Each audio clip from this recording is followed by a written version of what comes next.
अब सारी बातें कह दी। कभी कभी ऊंट पहाड़ के नीचे आता है, कहावत है। जब इन इतने काबिल मौलानाओं के सामने हम लोग तो क्या कि अनपढ़ लोगों के बीच में हमारी जाजम थोड़ी सी चलाते हैं, लेकिन आज तो बड़ी मुश्किल है बोलना, लेकिन फिर भी प्रयास करता हूं। मेरा निवेदन है कि जो फतेह मोहम्मद जी को जो जिस प्रकार से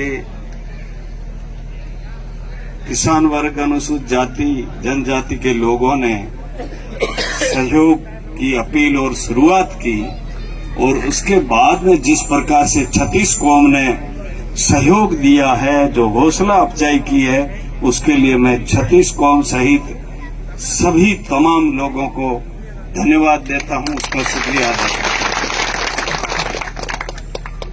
देखिए, बातें राजनीति में आरोप प्रत्यारोप की नहीं होती है, लेकिन एक दूसरे की भावना, एक दूसरा क्या है, ये थोड़ा बताना मजबूरन पड़ता है।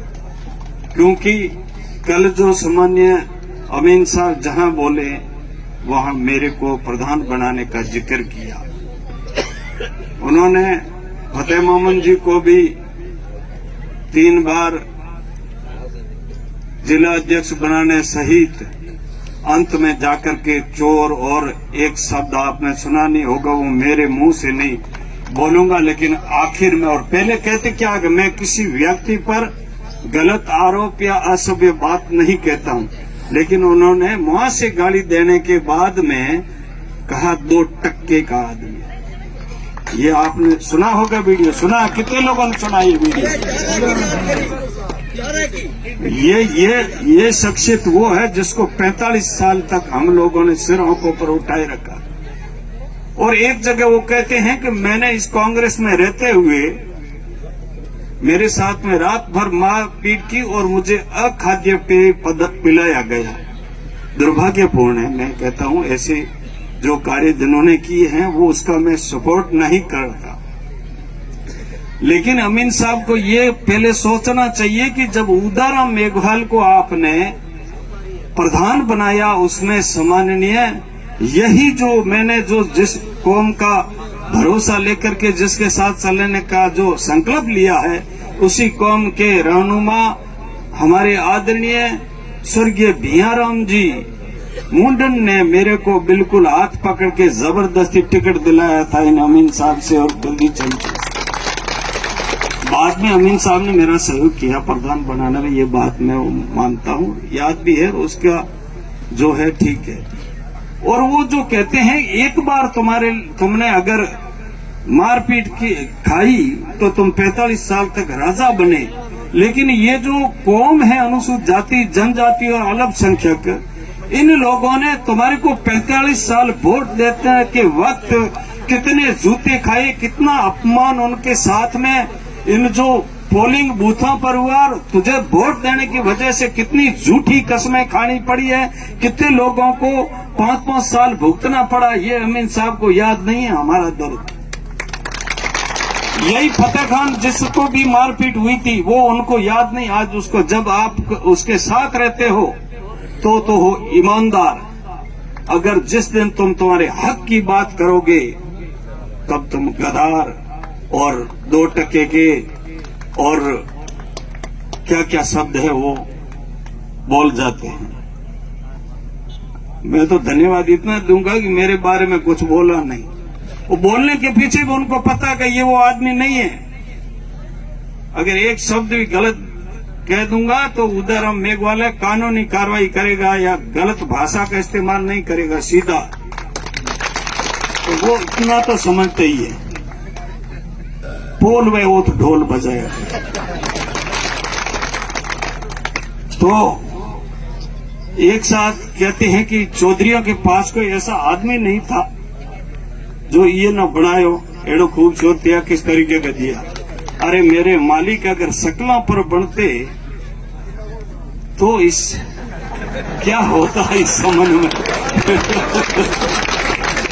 तो ये तो मेहरबानी करो, थोड़ा सा बख्श दो। फतेह खान जैसा है उस पे मैं नहीं जाना चाहता हूं। और ये जो कौम मेरे सामने बैठी है, इस कौम में से सामान्य जो मौलाना या जो बहुत ही विद्वान लोग हैं वो जानते हैं कि हमारा SC/ST का और आजादी से पहले और आजादी के बाद में हमारे बीच में सामान्य गैडा रोड के पूर्व प्रधान तेजाराम जी मेघवाल पधारे हैं, उनका बहुत बहुत स्वागत। तो हमारा रिश्ता क्या रहा? बाबा साहब अम्बेडकर का जितना भी सिलेबस आप पढ़ोगे, पढ़ा नहीं है, दुर्भाग्य ये है। सर छोटू राम जी को, शहीद भगत सिंह जी को, फूले साहब को, सावित्रीबाई फूले को, फातिमा शेख को और ऐसे महापुरुषों को या APJ अब्दुल कलाम को हम लोगों ने नहीं पढ़ा। ये हमारा दुर्भाग्य है। अगर इन लोगों को पढ़ते और जो बाबा साहब का जितना भी सिलेबस है, जिस पर किताबें लिखी गई है, उसमें सबसे ज्यादा शेर शायरी बाबा साहब के लिए हमारे जो मुस्लिम जितने भी मौलाना थे या बहुत बड़े विद्वान थे, उन्होंने बहुत कुछ लिखा। आप कभी पढ़ो तो देखना कि कितनी उसमें बातें लिखी गई है इनके द्वारा बाबा साहब के बारे में। और बाबा साहब को जब इस संविधान सभा में जाने से रोका गया तो मुस्लिम भाइयों ने जाकर के चुनाव लड़वा करके बाबा साहब को संविधान सभा में भेजा। और उस संविधान सभा में जाने के बाद में आज जो हम कौमें इस हालात में जो बोल रहे हैं, कर रहे हैं, चुन रहे हैं, सपना देख रहे हैं, MLA का, सरपंच से लेकर के MP का, ये सारी उस शख्सियत की देन है जिसकी बदौलत ये भारत का संविधान, ये प्रजातंत्र इतना लंबा टिका हुआ। नहीं तो एक ही दिन में आजाद हुए थे भारत और पाकिस्तान, लेकिन पाकिस्तान के हालात क्या हुए ये आप सभी जानते हो। तो मैं ये कहना चाहूंगा कि आपने किन किन लोगों को, मैं गया था मेराशियों के एक कार्यक्रम में, तो उन्होंने मुझे कहा कि प्रधान साहब आप मस्त रहिए, हमारा जो खाने का जो है खाना उसको आराम, इन्होंने कहा था, हम इंशाअल्लाह 25 तारीख को उस आराम को हलाल करके आपको दिखा देंगे, आप याद रखें।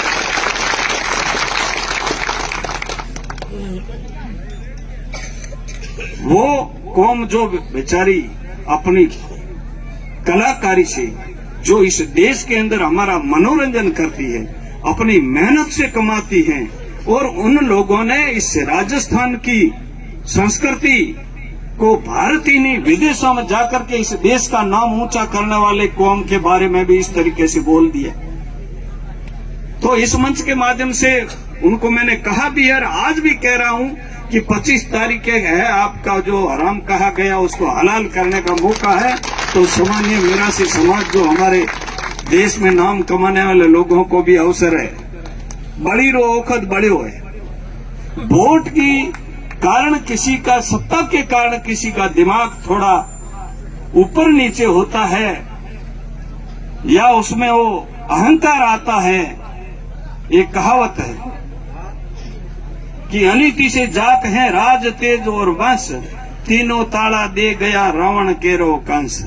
ये जो अनीति करते हैं, जो दादागिरी करते हैं, जिसमें अभिमान आ जाता है, उनको इस डेमोक्रेसी में जिसका वोट से अभिमान आया उसको उतारने का एक ही जरिया है, वो वोट की चोट। और वो आपके पास में आने वाली 25 तारीख को बिल्कुल आ रहा है। आप कृपया करके उस 25 तारीख को ये सारी चीजें हैं उसका हमें डेमोक्रेसी तरीके से जवाब देना है, वोट का, वोट की चोट से। मैंने उस दिन भी देरासर में कहा था, और मैं लंबे समय से मौलवी कमालुद्दीन जी जो सामान्य ताज मोहम्मद साहब का मैसेज लेकर के मेरे पास आते थे, जब MIM के सदर जो आए थे गागरिया, तो मुझे कहा कि आप क्यों गए। मुझे तो खुशी होती है, देश का एक बेस्ट पार्लियामेंटर आता है, वो भी अल्पसंख्यक वर्ग के सामने। अब दुर्भाग्य है कि हम SC/ST के हो गए और दूसरा कोई मुसलमान हो गया तो अपनी जो रुपयो है ना वो 4 आने में चलिया करे, दूसरा 4 आने वो रुपये में चलिया करे। यही इस देश का दुर्भाग्य है। अगर सही मायने में अगर काबिलियत पे होता तो 45 साल तक मुझे प्रधान बनाया वो तो एहसान है, और कोई अंगूठा छापे हुए जो था थोड़ा बहुत कुछ पढ़ लिए, लेकिन उधर हमको आपने एमए पास को बनाया, वो भी बहुत बड़ी एहसान की बात हो गई। तो कई चीजें हैं, ये हम लोगों में जागृति नहीं है। आज जो एकता बनी है एससी, एसटी, ओबीसी, माइनॉरिटी, इन लोगों की जो एकता बनी है, यही मेरा सपना था। और आज मुझे सबसे खुशी है कि हमारा जो सपना है, हम जिस संकल्प को लेकर के आगे बढ़े थे, वो सपना पूरा हुआ है। और मैं समझता हूं कि अल्लाह ताला ये इंशाल्लाह हमारा ये जो है मिशन है ये लंबा चले। हम इन वर्गों के मुखिया अच्छे अच्छे लोगों को आगे ला करके और अच्छे अच्छे पदों पर बिठा करके जो गुलामी की जंजीरें तोड़ करके और हम इस क्षेत्र का विकास करें, भाईचारे में आपस में सौहार्दपूर्ण वातावरण बनाए रखें। कुछ बातें तो हम कहना नहीं चाहते हैं। अगर हमारी नीयत इतनी खराब होती तो कभी कभी तो ऐसे बोले थे जो किसी वर्ग को नहीं छोड़ा। कल जो सामान्य कर्नल साहब आए तो कर्नल साहब ने कहा कि हमारे बारे में बोलो तो जन छुट्टी की बीमारी हटी।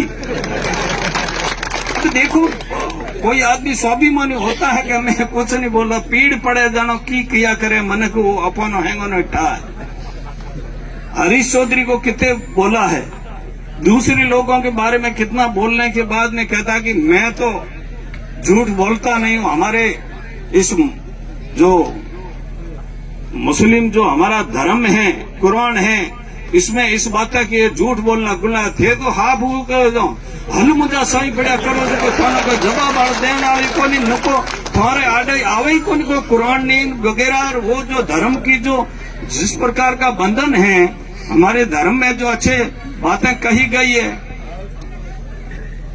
ये चीजें तो फिर कहने के लिए कुछ नहीं। मैं तो इतना ही कहूंगा, मेरी बात समाप्त करूंगा क्योंकि समय का अभाव है, आगे जाना है। 3 तारीख के बाद में या 3 तारीख को दिन में बड़ी सभा होगी, जहां भी होगी उस समय, या फिर धन्यवाद यात्रा में जब अपन जीत जाएंगे आएंगे उस समय खुल के करेंगे, क्योंकि हमारे पास 5 साल का वक्त होगा उस समय, अभी 5 दिन का है। तो इसलिए आप सभी लोगों से मेरा निवेदन है, हम लोगों ने गले लगा दिया है फतेह खान जी को, इन जो किसान कौम ने लगा लिया है, और रही सही कसर छत्तीस कौम ने 6 तारीख को पूरी करके उन्होंने भी अपना समर्थन दे दिया है।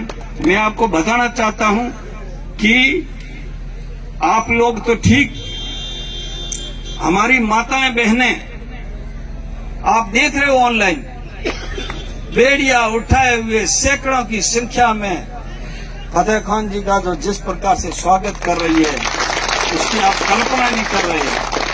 तो इतना हम सब लोगों ने उसको गले लगा लिया है और इतना सारा कुछ भरोसा कर लिया है, तो मेहरबानी करके आपका एक भी वोट, हालांकि मौलवी साहब के एक इशारे पर सारी उनके आलिसर समाज और दूसरा जो सामान्य और भी कई आपके मुस्लिम समाज के अन्य लोग भी आए हैं, तो मैं निवेदन करूंगा कि अगर इस वक्त कोई मुस्लिम समुदाय का एक भी वोट अगर इस फतेह खान से बाहर जाता है तो बचे वो लखनऊ लाडा ही दे जो खाली गाड़ा ही दिखाने, बाकी ममा कौन। तो इसलिए आप मेहरबानी करके 25 तारीख को एक बार जैसे अर्जुन ने अपनी मछली की आंख उसको दिखी थी, उसी प्रकार हमें, हमारी माताएं बहनें, तमाम जो युवा सभी लोग इस पे लग जाएं कि एक वोट हमारा जाया नहीं हो, एक वोट खराब नहीं हो। सीधा का सीधा जो अलमारी के निशान के सामने वाले बटन पे हमारी माताओं बहनों युवाओं बुजुर्गों सबकी उंगली उसी बटन पे जानी चाहिए। इसी अपील के साथ में आप लोगों का बहुत बहुत धन्यवाद। काफी कुछ कह दिया, कोई गलत निकल गया है तो माफी करना। धन्यवाद।